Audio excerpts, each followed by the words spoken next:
So yan po ang ating theme, no? The Empowered to Witness, and ang ating sermon series, our ating series is about Spirit-filled Church, no? And ngayon po ay ito pong ating pag-uusapan ngayon ay tungkol po doon sa church, no, doon sa Galacia, no? Kasi ito po ay sinulat po ni Apostol Pablo doon sa mga taga-Galacia.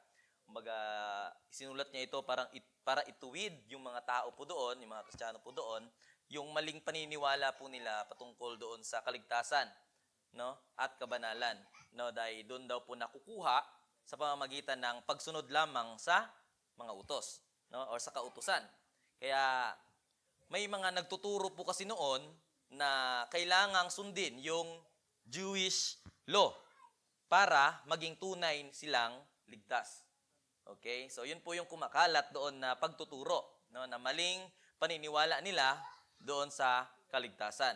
So, yun daw, no, para sundin yung Jewish law para maging tunay na ligtas. So, pero ito pong sinasabi ni Pablo dito sa ating pag-aaralan, ito po, no, ito sabi ni Pablo sa ating sinasabi niya dito sa Galacia na tayo po ay naligtas sa pamamagitan po ng pananampalataya. Amen? So, kasi that time, yung Jewish law na, yung mga pagtutuli, kailangan mo nang matuli. Yung mga, lalo na mga hintil, no? Kailangan nilang, yun ang, para talaga silang makuha nila yung tunay na kaligtasan. Pero ito ay malinaw po na sinabi ni Pablo, no, na naligtas tayo sa pamamagitan ng pananampalataya. Amen? Okay? So, either ikaw ay tuli or hindi, no? Kung ikaw ay nasa kay Kristo na, ikaw ay ligtas. Amen? So, kaya pananampalataya natin kay Jesucristo at hindi sa gawa ng kautusan. Okay? At ngayon, bilang mga mananampalataya, hindi na po tayo dapat mamuhay ayon po sa laman, kundi ayon po sa kapangyarihan ng banal na Espiritu. Amen, no? Kaya nga Spirit-filled Church, no? Kaya yun ang ating series ngayon, no? Spirit-filled Church, no? Okay? So, hindi na po tayo dapat mamuhay ayon sa laman. Okay? Dapat nandun po tayo mamuhay ayon sa banal, sa kapangyarihan ng banal na Espiritu. Amen? So, yun. Basahin po natin ngayon sa Galatians 5:16-25. Amen? So, yun po yung kinauna-unahan bago po itong ating pag-uusapan ngayon. Okay?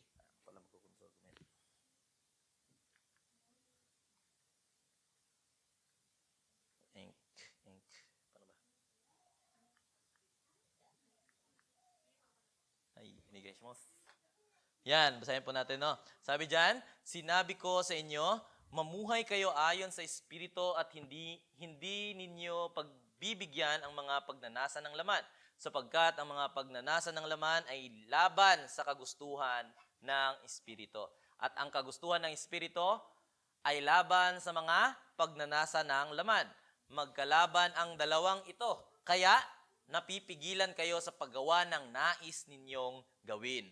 Kung pinapatnubayan kayo ng Espiritu, wala na kayo sa ilalim ng kautusan. Hindi maikakaila ang mga gawa ng laman, pakikiapid, kahalayan at kalaswaan, pagsamba sa Diyos-Diyosan, pangkukulam, pagkapuot, pag-aaway-away, pagsiselos, pagkakagalit at kasakiman, pagkakampi-kampi at pagkakabaha-bahagi, pagkainggit, pagpatay, paglalasing, walang habas na pagsasaya at iba pang katulad nito. Muli ko kayong binabalaan, ang gumagawa ng mga ito ay hindi magkakaroon ng bahagi sa kaharian ng Diyos. Subalit ang bunga ng Espiritu ay pag-ibig, kagalakan, kapayapaan, pagtsatsaga, kabaitan, kabutihan, katapatan, kahinahunan at pagpipigil sa sarili. Walang batas laban sa mga ganito at ipinako na sa krus ng mga nakipag-isa kay Kristo Jesus ang kanilang laman at ang masasamang hilig nito. Kung binigyan tayo ng buhay ng Espiritu, mamuhay rin tayo ayon sa Espiritu. Kaya yan niyo po ako manalangin. Panginoon, salamat po sa pagkakataon pa na to, Diyos, na kami po ay muli na makapag-aral at makapakinig ng iyong salita, O Diyos, sa sandaling ito, Panginoon. Lord, mangusap ka sa bawat buhay namin Tago niyo po ako, Panginoon Diyos, sa iyong likuran at nawa ikaw po ang mahayag at makita at may taas po namin sa oras po na ito. Sa iyo po puri at sa iyo po namin ito pinagkakatiwala, O Diyos. Sa pangalan ni Jesus. Amen. Amen. Amen. Yan, yun po, no? Kaya yun po yung una, no, na yung binanggit ko po kanina. Kasi nga, ito yung message ni Pablo doon sa taga-Galacia. Kasi nga, yung maling paniniwala nila patungkol sa kaligtasan. So, kasi kailangan pa daw nilang sundin muna yung Jewish law. Kasi may mga, na dati, Jewish Christian, mayroon din mga hintil, no? Katulad natin. So, para maging sila, matunay na kailangan sundin nila yung Jewish law. So, ito ang sinabi din ni Pablo dito na sa message po natin ngayon, no, na kapag tayo daw po ay puspos ng banal na espiritu,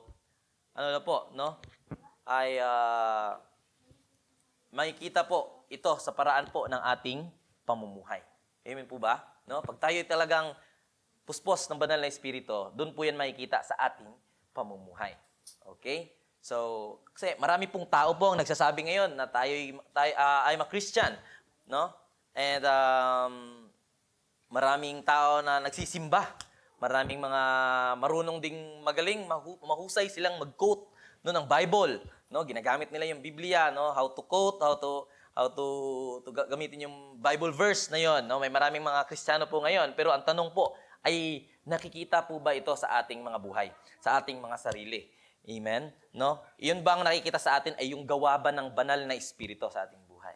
Okay? Ang tunay po, no, na spirit-filled, mga kapatid, no, na buhay ay hindi lang po tungkol sa emosyon, sa pagsigaw, or yung experience po natin. Ito po ay makita po natin dito yung buhay na nababago araw-araw.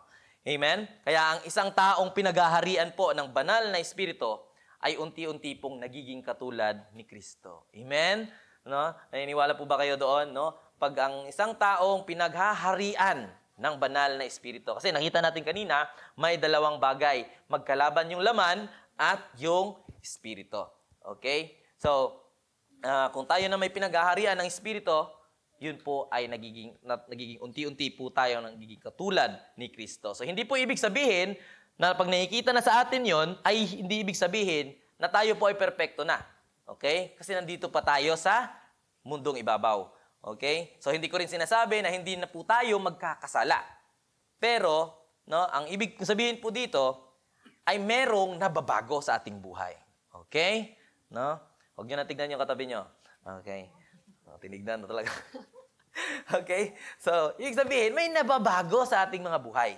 Amen? Yun yung ibig sabihin na kung tayo ay pinaghaharian ng banal na espiritu. So, hindi na tayo yung alipin sa kasalanan. Sino ba mga alipin sa kasalanan? No, yung mga hindi pa tumanggap sa Panginoong Hesukristo. Amen? So, tayo na mga tumanggap na sa Panginoong Hesukristo is nakalaya na tayo. No? Kasi tinanggap natin and talagang kiniklaim natin, no, na tinubos na tayo ng ating Panginoong Hesus at binabago niya tayo araw-araw. So, hindi na tayo ngayon alipin ng kasalanan. Hindi na tayo kontrolado ng laman. Okay, lagi ko nga sinasabi, pag mas mataas yung ating spiritual, kaya niya nang kontrolin yung mga nasa ibaba.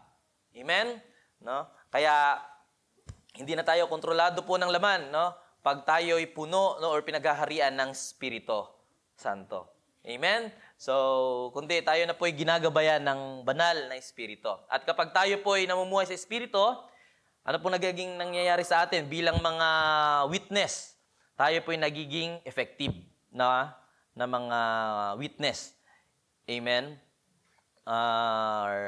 Tayo nagiging makapangyarihang saksi ng Panginoong Diyos. Okay? Amen po. And tayo, no, ang taong namumuhay sa Espiritu ay nagtatagumpay laban sa laman. Amen? Nakuha niyo mga kapatid? Ang taong namumuhay sa Espiritu ay nagtatagumpay laban sa laman. So nagpapakita ito ng bunga ng Espiritu at nagiging effective, no, na witness ni Kristo. So sa ating verse po kanina or talata ngayon, makikita po natin yung tatlong katotohanan tungkol, no, sa life in the Spirit. No, ito po yung ating pamagat sa araw po na ito, no? Life in the Spirit. So, una po, mga kapatid, life in the Spirit is victory over the flesh. Amen? No, dapat yun ang ating pinaniniwalaan. Dapat alam natin ito na bilang mga Kristiyano, mga kapatid. Okay? Katulad ng binasa natin kanina, ang laman at ang espiritu ay hindi sila magkasundo. Okay? So, and kung naniniwala ba kayo na merong battle sa ating mga Kristiyano, no, not literally, no, merong battle po with every believer. Amen? No? Sinabi ni Paul dyan, no, sa Galatians 5:17, na ang laman at espiritu ay, ano daw? Magkalaban. No? So bilang Christian, may spiritual battle po tayong, hinaharap araw-araw. Sino bang walang hinaharap dito na battle? Meron tayo. Pagising pa lang sa umaga. Okay, laman na natin yung gusto nating matulog. Laman yun eh. Kaysa sa magsimba. Okay? Kaysa mag-devotion. Laman na natin yung mas gusto nating matulog. Okay? But, yun yung, doon pa lang, pag gigising pa lang tayo, battle na yun. Okay? Yun ang battle ng bawat Kristiyano. Okay? So, gusto nating sumunod sa Diyos, pero, nandun yung temptation. No? Yung gusto nating mag-church, o dumalo sa mga Bible study, prayer meeting, mga gawain. Yes, gusto po ng Espiritu natin yan. Pero yung laman natin ay ayaw. Okay? No? So, yun yung temptation. Nandyan yung temptation eh. No? Gusto nating dumalo, gusto nating sundin ang Diyos, pero dahil yung temptation is yung pagod, no, yung sarap matulog, yung sarap gumala, no? So gusto po nating maging mabuti. Mga kapatid, no? Sino bang gustong maging mabuti dito? Wala naman sigurong gustong maging masama. 'Di ba? So lahat tayo gustong maging mabuti. Pero minsan, nandun yung battle na tinitest tayo, merong time na magagalit talaga tayo. Nandun yung galit. Gusto nating maging mabuti, pero nandun yung galit. Okay? No, gusto po nating maging banal, pero nandun naman yung pagkilos po ng ating laman. Okay? Hindi po ibig sabihin nito, mga kapatid, no, na hindi na tayo ligtas pag ganon. Okay? Ibig sabihin nito na may ongoing battle tayong hinaharap. Amen? Okay? So, ibig sabihin, no, meron tayong hinaharap po na laban. Okay? No? Kasi ang espiritu at yung laman ay hindi talaga sila magkasundo. Sila ay magkalaban. Okay? Tandaan po natin yan, no? Ang problema lang po ay kapag hinayaan po nating manalo ang laman. Okay? Kaysa sa espiritu. Nasa atin po yun kung mas hinayaan natin. Kasi pwede kasi nating magiging license lagi sa ating bulsa. Pag once na makagawa tayo ng hindi maganda, bunot na lang tayo sa ating bulsa at nandoon yung reason na tao lang naman ako. Okay? Tao lang naman. Yes, totoo po. Tao lang po tayo. Nagkakasala. Pero kung lagi nating dinadahilan yan, ginagamit natin yung lisensya para takpan yung ating mga kasalanan, sinasabi natin, mahina kasi ako. No? Kasi tao lang ako. Yes, totoo po yan. Pero kung yan po, yung motives natin ay para gawing license yan, para takpan yung ating hindi magagandang gawa, no?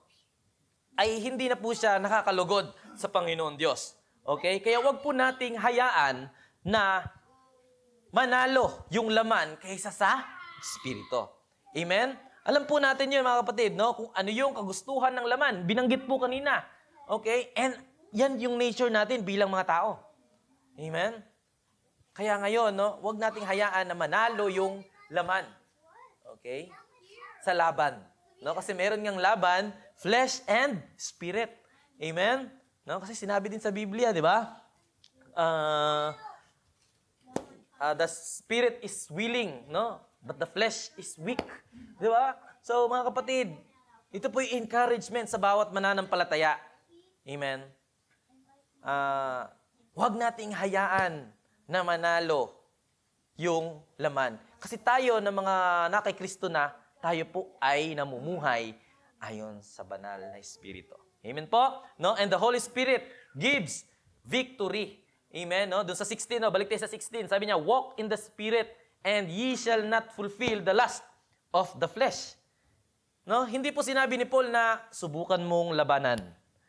No, hindi niya sinabing subukan mong labanan. Sinabi niya, walk in spirit. Amen? No, kapag mas malapit po tayo sa Diyos, ano po nangyayari? Pag malapit po tayo sa Diyos, mas lumalakas po tayo laban sa temptation. 'Di ba? Mas lumalakas po tayo laban sa temptation. Hindi po natin kayang talunin po. Sa totoo lang po, napakahina po natin. Kayang-kaya po tayong pasunurin ng laman po natin. No? Kayang-kaya po tayong pasunurin ng ating laman kasi napakahina po. Wala po tayong kapangyarihan. No? Kung tayo lang. 'Di ba? Amen?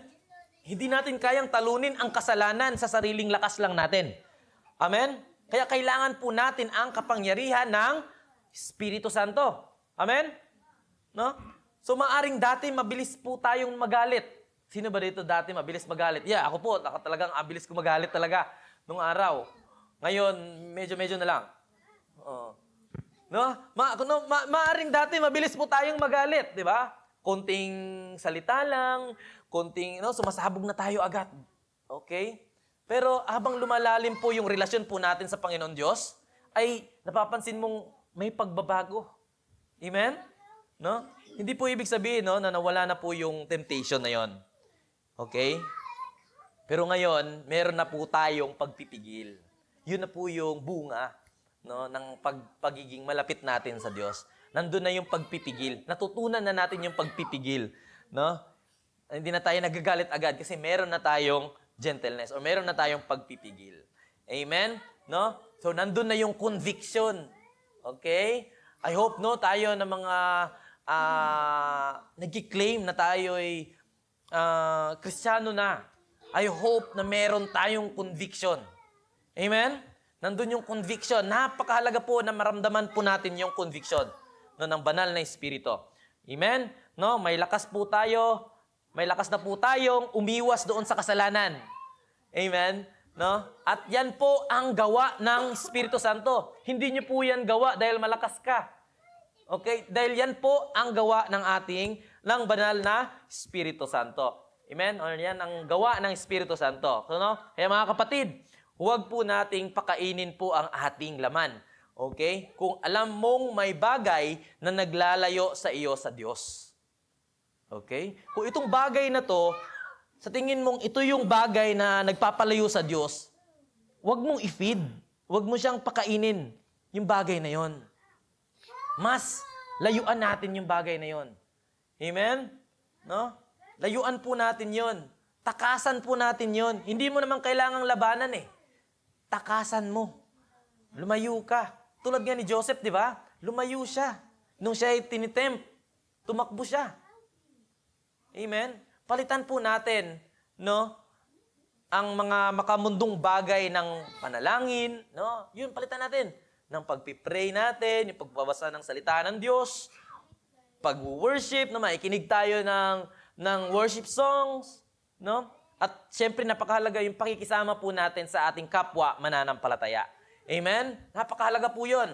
And habang lumalapit po tayo sa Diyos, lalong humihina po yung ating laman. Amen? Yung kagustuhan ng ating laman. Kaya hindi lang po tayo iniligtas ng Espiritu mula sa gawa ng laman, binago rin niya po ang ating pagkatao. Amen po ba? So, pangalawa, life in the Spirit produce godly character. Amen? So, the works of the flesh destroy lives. Yan, Kaya talagang binanggit po ni Pablo, di ba? Kanina, nabasa po natin, talaga ang Biblia ay kumpleto. Amen? Talagang binanggit niya dito, ni Paul, yung mga gawa ng laman. Adultery, hatred, jealousy, wrath, yung drunkenness, at marami pa po ay yung mga desires po ng ating laman. Kapag laman po ang nasusunod sa atin, ano kaya mangyayari sa atin?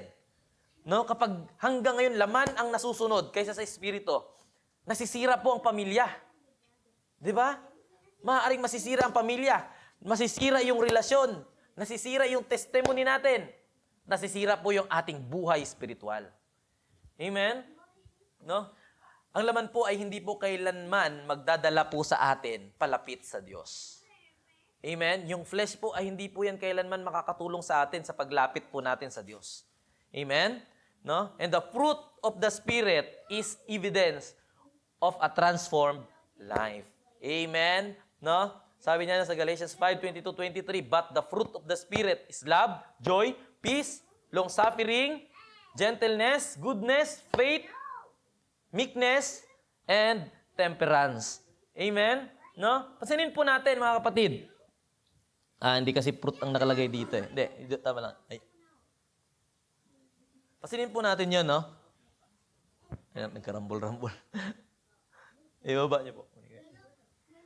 So, yun. Pansinin po natin, sinabi po dyan, the fruit of the Spirit. Hindi po sinabing fruits. Pansinin po natin yan, no? Hindi sinabing fruits, kundi fruit. Kasi po, iisa lang po yung bunga. Pero ito po ay merong iba't ibang katangian. Amen? Kapag yung Espiritu Santo po ang naghahari po sa buhay po natin, unti-unti pong lalabas, no, ang mga katangiang iyan. Amen?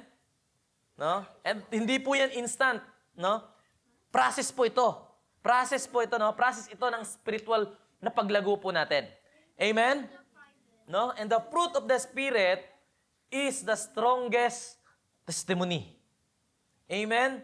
Maraming tao po ang hindi po agad natin mapapabasa ng Biblia. Di ba?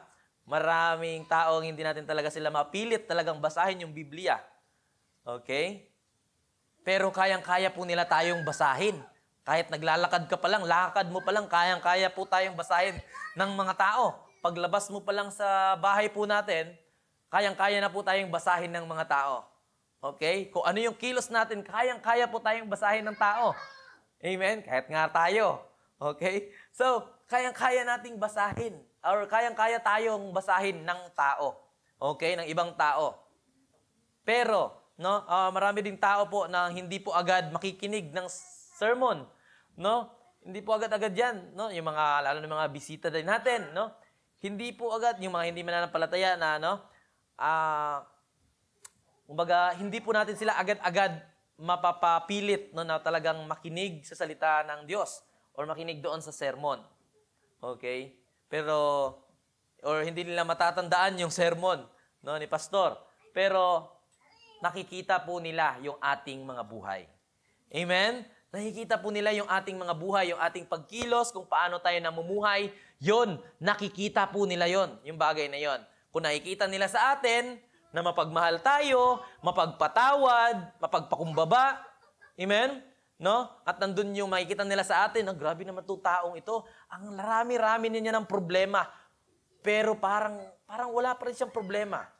Alam niyo yun? Yung parang andun sa kanya yung kapayapaan, ang rami-rami niya ng problema, nasunugan na sila ng bahay, no?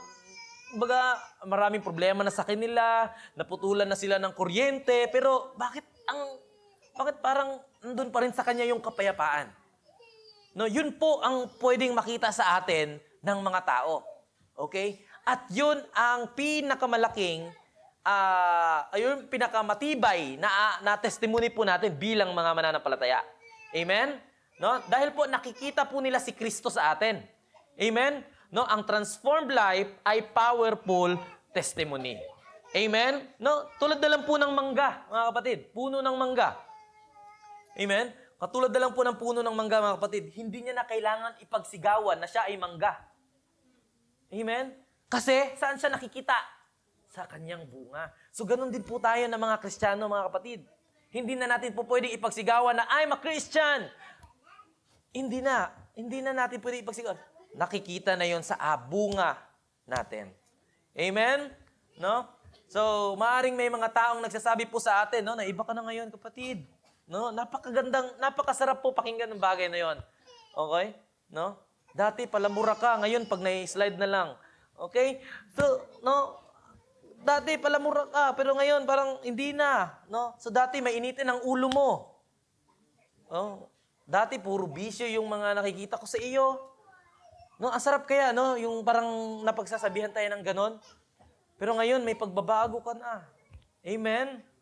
Hindi po dahil mabait lang po tayo, kundi dahil po ang banal na Espiritu ay kumikilos po sa ating mga buhay. Amen? No? Kaya, minsan din, tanungin din po natin yung ating mga sarili. No? Kung nakikita ba sa atin, no, yung bunga ng Espiritu, no? Or pwede rin nating mag-heart check tayo lagi. No? If ngayon ba ay nagiging mapagmahal na ba ako sa aking kapwa? Or ganun pa rin ba ako dati? No? Halos hindi makausap. Okay? Nandun ba? Marunong na ba akong magpigil ngayon? Marunong na ba akong magpigil sa aking sarili? Okay? Or nandun na ba yung aking kapayapaan kahit na parang talagang rami na yung problema or mga challenge sa buhay ko? No? Nandun pa ba? Nandun pa rin ba yung kapayapaan? Kahit na parang struggle na ako sa mga ginagawa ko, nandun pa rin ba yung kapayapaan, no, sa akin? So, hindi po sapat na may ministry lang po tayo, mga kapatid. Kailangan po meron po tayong bunga. Amen? No? Kailangan po meron po tayong bunga. At kapag ang buhay po natin ay nababago ng Espiritu, nagiging makapangyarihan tayong saksi ni Kristo. Amen? No? So life in the Spirit becomes an effective testimony for Christ. Amen? So a Spirit-filled believer reflects Christ. Amen? So ang sanlibutan ito po, mga kapatid, ay naghahanap ng tunay na pagbabago. Amen? No? Kapag nakita po nila yung tunay na Kristiyano, okay? Kapag nakita po nila yung tunay, no, na Kristiyano, ano pong nangyayari? Possible po na maaakit sila papunta kay Kristo. Amen? Possible po na maaakay sila papunta kay Kristo. Amen? Hindi talaga possible, talagang tunay, no? Talagang 100% na sila po ay maaakit kay Kristo. Pag once na nakita nila yung tunay na buhay Kristiyano. Amen? Hindi po tayo perfect, no? Pero dapat nakikita po nilang may Diyos na kumikilos po sa atin. Amen? Hindi po tayo perfecto, pero nawa, yun po ang nakikita sa atin bilang mga tagasunod ni Kristo. Amen? Ang Spirit-filled life ay living testimony ng kapangyarihan po ng Diyos. Amen po? No? Kaya our lives should bring glory to God. No? Hindi po para sa sarili po nating pangalan, yung transformed life. Okay? Hindi po dahil nag-transform tayo, no, tinransform tayo is para po 'yun sa atin. Okay? Lahat po ng pagbabago sa atin ay para po makita ng tao ang kabutihan po ng Diyos. Amen? Kapag may nagsabi po sa atin na ang laki ng pinagbago mo ngayon, kapatid, ano po kaya ang sinasabi natin? No? Dahil po 'yan sa biyaya ng Diyos. Amen? Mas maganda kung yun po ang ating sabihin. Dahil po yan sa biyaya ng Panginoon Diyos. Amen? Kaya, parang no? Maging tulad po tayo ng isang ilaw. No? Yung mundong ito, mga kapatid, no? Mundong ito, napakadilim, napakaingay, napakagulo ang mundong ito, mga kapatid. Kaya that's why tayo na mga Kristiyano, naway tayo po yung maging ilaw at asin ng sanlibutang ito. Amen? No? Naway tayo maging ilaw at asin ng sanlibutang ito. No? Kasi ang ilaw po, kahit hindi niya po, kahit hindi po yung nagsasalita yung ilaw, wala man tunog yung ilaw, pero nagbibigay siya ng liwanag. Amen? No? Kaya, yun po nawa, no, ang ating masabi. No? Na laki na ng pinagbago mo. Dahil po yan sa biyaya ng Diyos. Amen? Kaya mga kapatid, no, ang mundong ito po ay nangangailangan ng tunay po na saksi ni Kristo. Kailangan po, marami po, kaya nga marami dapat tayo ngayon, no? Kahit sa isa sa atin or tayo tig-isa sa atin, bawat isa sa atin, no, maaring meron tayong circle of friends na hindi pa mananampalataya. Amen. Naway doon makita yung ilaw sa atin. Amen. Dahil kailangan po ng mundong ito, no, yung tunay na saksi ni Kristo. Okay? Hindi lang po dahil mahusay tayong magsalita, hindi lang mahusay magsalita o magturo, kundi may buhay na nagpapatunay na si Jesus ay buhay. Amen? No, hayaan po natin gamitin po tayo ng Espiritu Santo. Tayo mga kapatid, nandito tayo sa Japan. Naniniwala tayo na hindi po ito aksidente na nandito tayo sa Japan. Amen? Tayo ay gagamitin ng Diyos sa lugar po na ito. Kaya, mga kapatid, huwag niyo pong pigilan ang banal na Espiritu o ang Diyos na gamitin po ang bawat buhay po natin sa lugar po na ito. Ipagamit natin ang ating buhay para sa Diyos. Amen? Ipagamit natin kung ano yung ating kakayanan, no? Na binigay ng Panginoon Diyos sa atin. Huwag nating sarilinin. Ibigay natin ito para sa kaluwalhatian ng Panginoon Diyos. Ipagamit mo ang iyong buhay sa Diyos. Sabihin mo nga sa iyong katabi, ipagamit mo ang iyong buhay sa Panginoon Diyos, sa kaluwalhatian ng Panginoon Diyos. Amen? Amen? No, sa trabaho, sa tahanan po natin, no, sa eskwelahan, no, sa ministry. Yeah, amen? So huli po, mga kapatid, nakita po natin na malinaw po yung mensahe po ni Pablo. May dalawang paraan ng pamumuhay. Okay? May dalawang paraan na pamumuhay. No? Ano din yung isa? Sa laman. At yung isa naman ayon sa Espiritu. Amen? Kaya tayo na mga Kristiyano, huwag nating hayaan na manalo ang laman laban sa Espiritu. Amen? So, ang tunay po, no, na Kristiyanong buhay ay hindi lang po, no, pagpasok sa simbahan o pagkakaroon ng kaalaman tungkol sa Diyos. Ito po ay pagpapako ng laman at pamumuhay ayon sa Espiritu. Amen? No, sabi nga sa 24, di ba? Ang nakipag-isa kay Kristo Jesus ay ipinako na sa krus ang kanilang laman at ang masasamang hilig nito. So, hindi po natin pwedeng sabihin tayo ay kay Kristo, pero patuloy po nating inaalagaan, pinapakain, or finifeed ang kasalanan. Ang laman ay hindi dapat alagaan. Ito ay ipapako sa krus. Amen? No? Ang galit, inggit, kahalayan, kasinungalingan, kapalaluan, hindi ito dapat naghahari sa buhay po natin, sa buhay ng mananampalataya. Amen? And sa 25, sinabi, kung binigyan tayo ng buhay ng Espiritu, mamuhay rin tayo ayon sa Espiritu. Amen? Kung ang Espiritu Santo po ang nagbibigay sa atin ng bagong buhay, siya rin ang dapat manguna sa ating pamumuhay. Amen? Ang laman ay humihila pababa. Ang Espiritu ay umaakay sa atin pataas. Amen? Ang laman po ay patungo saan? Sa kasalanan. Ang Espiritu ay patungo saan? Sa kabanalan. Amen? Kaya ang tanong mga kapatid, sino ang nasusunod sa buhay mo? Ang laman o ang Espiritu? Amen? No? So, ang tunay po na Spirit-filled life ay hindi lang emotional experience. Ito po ay transformed life. Kapag tayo po ay namumuhay sa Espiritu, no? Nagtatagumpay tayo laban sa laman. Amen? And nagbubunga tayo ng makadiyos na karakter. At nagiging mabisang saksi tayo ni Kristo. Amen? So, hindi po ito mangyayari po sa sarili po nating lakas lamang mga kapatid. Kailangan po nating araw-araw ang Espiritu Santo. Amen? Every day, no? We need the Holy Spirit, no?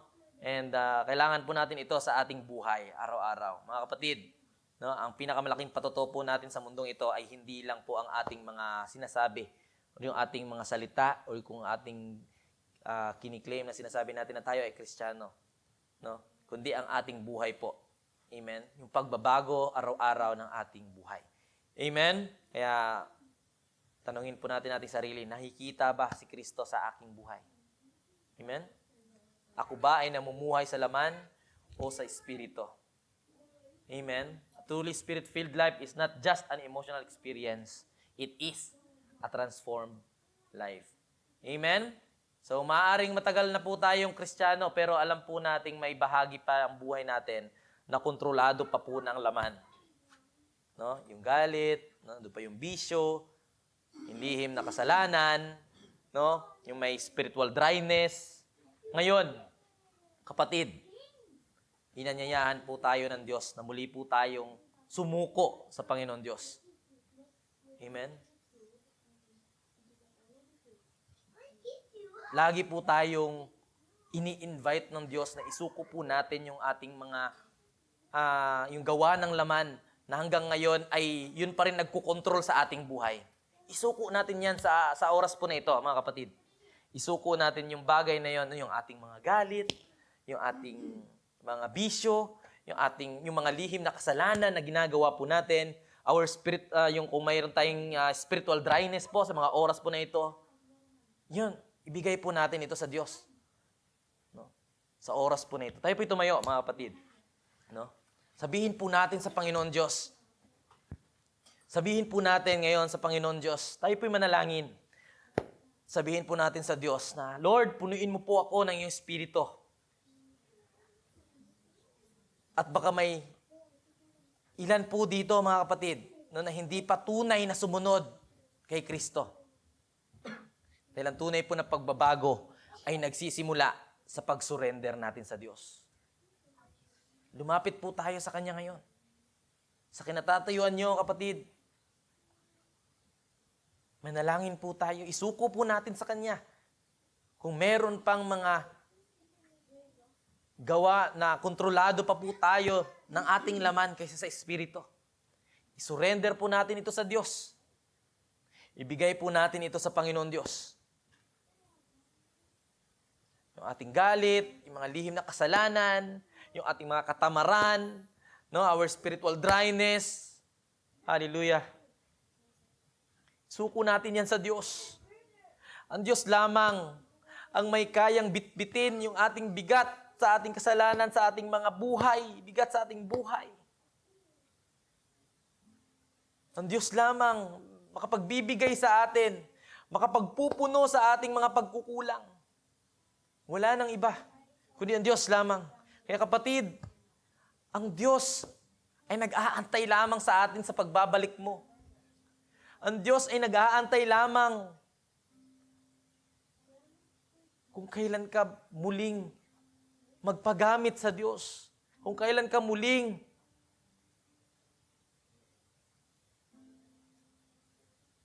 magpaturo sa Diyos.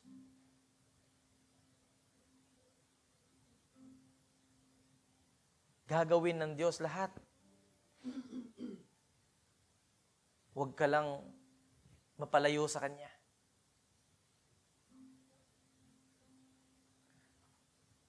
Ama naming nasa langit, maraming salamat po sa iyong salita, O Diyos. Salamat dahil hindi mo po kami iniwang mag-isa sa aming spiritual life, O Diyos.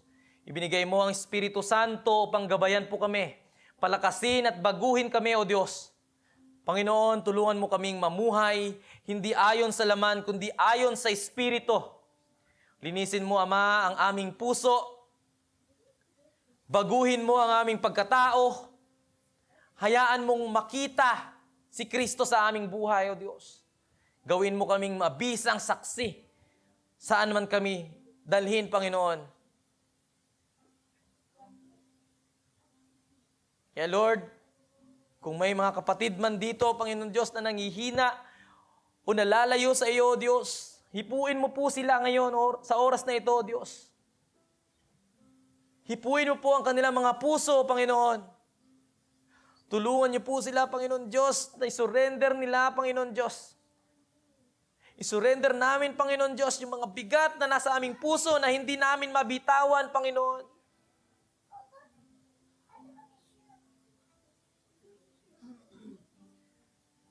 Tulungan niyo po kami na mamuhay ayon sa Espiritu, Panginoon. Dahil hindi nakapagbibigay lugod, Panginoon Diyos. Kung susundin namin hanggang ngayon yung aming laman, O God. Mangusap ka, Panginoon Diyos, sa bawat puso po namin.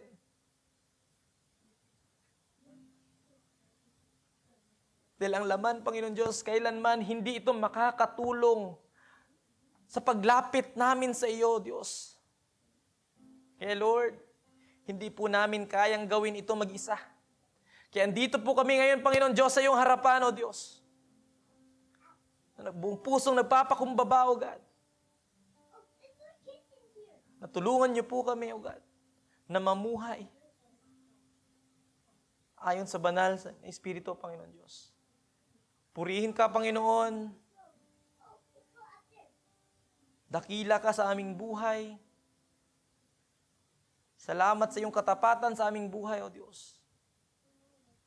Sa iyo namin pinagkakatiwala ang aming buhay, Panginoon. Sa iyo lamang namin binabalik pinakamataas na papuri at pagsamba. Sa iyo lamang, Panginoon Jesus, na aming tagapagligtas. Ang lahat ng tinubos ng Diyos, sumigaw po ng Amen and Amen. Amen and Amen. Purihin po ang Diyos. Amen.